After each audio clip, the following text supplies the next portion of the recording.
Баяғы өткен заманда жайлауда жалғыз гүл өсіпті. Жанында басқа гүлдердің жоқтығына үнемі мұңаятын еді.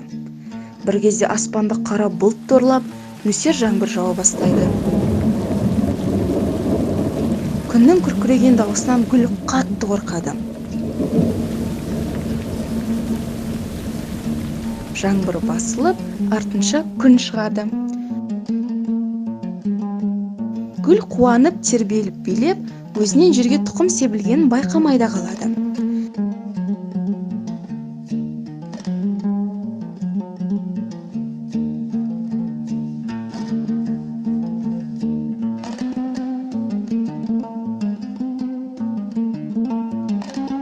Біраз уақыттан кейін қайта жаңбыр жауып,